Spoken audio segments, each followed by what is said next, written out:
All right, now we're finally going to Jimmy Neutron. But Jimmy Neutron is iconic, hilarious, brilliant, and you auditioned for this amazing show, and you're up against fellow legends like E.G. Daly and Nancy Cartwright. What do you do in that audition that the director and the producers are like, we need Debbie. Debbie is Jimmy. Honestly, Justin, I don't know. I know when I went in there and I saw all those people on the sign-in sheet when we used to audition in person, and I'm like, all those people really do play boys really well because they've got texture or gravel, as we call it in voiceover, and it's that thing that has a kind of texture to it that sounds like a little boy, which I can't really do for more than a second. I can't. You have to pick a voice that you can sustain for 4 hours because that's how long the sessions are. And I thought, well, if I want to stand a chance at this job, I have to do my version of a little boy, which has zero texture. So I just did the voice that I could do that didn't have any texture.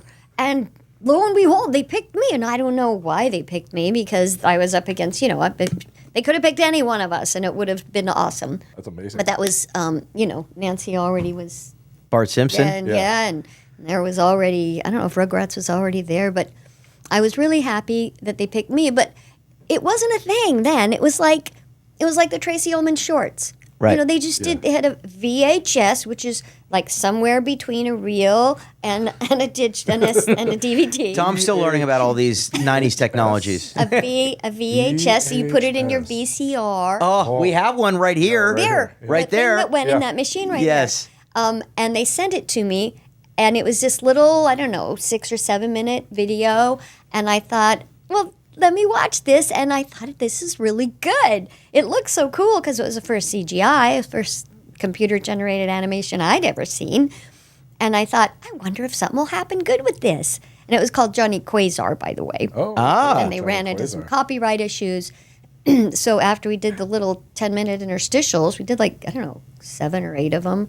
And we do these pilots, and you never know what's happening with them. Right. So when I auditioned for it, it was just like, another gig. Another day we audition.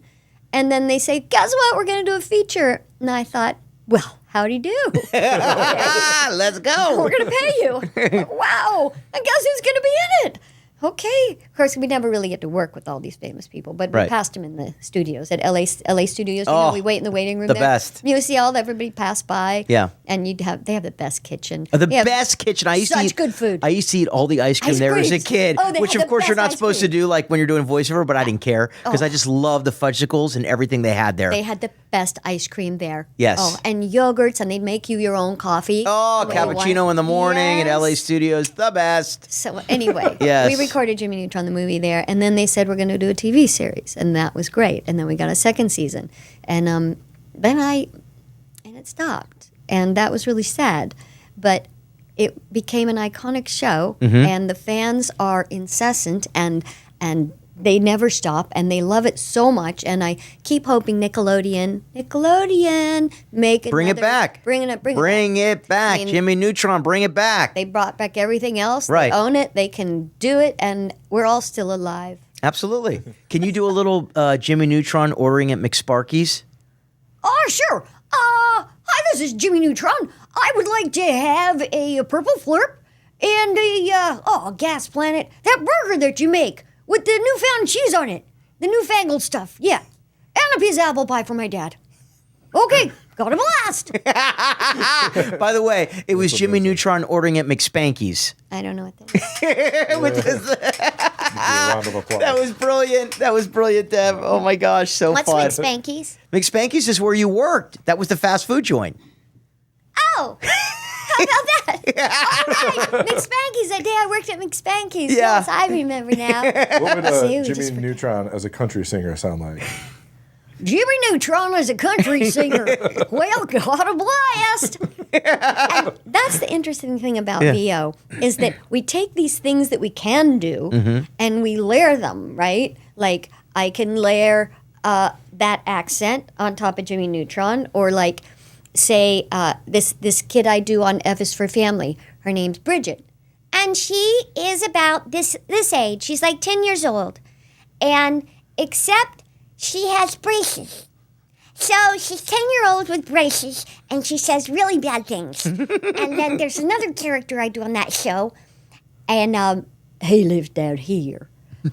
And it's like I have a really dumb dog named Mango. It's his Mango voice. Only he's 7 years old, and he has a cold, and he has a southern accent. So you just put these little things on top of any voice that you do to create different characters. So thanks for letting me do that with Neutron. I've never done that before. Super fun. Super fun. Brought it back around. That's right. That's what we do.